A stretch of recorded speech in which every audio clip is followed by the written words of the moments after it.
അൽ ബിദായത്തു വന്നിഹായിൽ ഹാഫിദ് ഇബ്നു കസീർ പറയുണ്ടല്ലോ, അബൂബക്കർ ശിബിലി റളിയല്ലാഹുവിന് വഫാത്താവാനിരിക്കുന്ന ഘട്ടം, വഅതഖല ലിസാനുഹു, നാവിന് സംസാരശേഷിയൊക്കെ പോയി. ശിഷ്യനെ ആക്ഷനിലൂടെ വിളിച്ചു. വുളൂഎടുപ്പിക്കാനാണ് ഉസ്താദ് ആക്ഷൻ കാണിക്കുന്നതെന്ന് ശിഷ്യന് മനസ്സിലായി.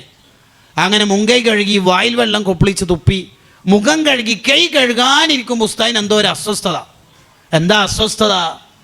ഈ താടി നീണ്ട കാലം മുതൽ ഇന്നേ വരെ താടിയുടെ ഉള്ളിൽ വെള്ളം എത്തിക്കുക എന്നുള്ള സുന്നത്ത് ഞാൻ ഒഴിവാക്കിയിട്ടില്ല. എൻ്റെ നബിയോരുടെ സ്വല്ലല്ലാഹു അലൈഹി വസല്ലം അടുത്തേക്ക് പോകുമ്പോൾ ഞാനെങ്ങനെ ഒഴിവാക്കുക? ആ കയ്യാത്ത കൈ വെള്ളത്തിൽ മുക്കിയിട്ട് ഇടത്തെ കൈ കൊണ്ട് ഈ താടീൻ്റെ ഉള്ളിലേക്ക് വെള്ളം എത്തിച്ചുകൊണ്ടിരിക്കുമ്പോൾ ഫാലത്ത് റൂഹുഹു, ആ സുന്നിയായ നേതാവ് വഫാത്തായി. വുളൂ എന്ന് പറഞ്ഞാൽ മുഖവും കൈയും കാലും കഴുകുന്ന ഒരു ചടങ്ങൊന്നുമല്ല. 100-ലധികം സുന്നത്തെടുക്കാൻ പറ്റുന്ന ഒരു കർമ്മമാണ് വുളൂ എന്ന് പറഞ്ഞാൽ.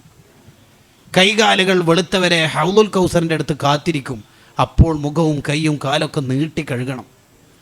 ബിസ്മി ചൊല്ലി വുളൂ എടുക്കുന്നതിൻ്റെ ഏറ്റവും വലിയ പ്രത്യേകത തന്നെ റാസിമാൻ പറയുന്നുണ്ട്, ബിസ്മി ചൊല്ലിയിട്ട് വുളൂ എടുത്ത ആൾ ഒരിക്കലും ബിദ്അത്തുകാരനാവില്ല. അതിനൊക്കെ കാരണങ്ങളടക്കം അതിൽ പറയുന്നുണ്ട്. അങ്ങനെ സുന്നത്തുകളോട് നമുക്ക് വലിയ താല്പര്യം ഉണ്ടാവണം.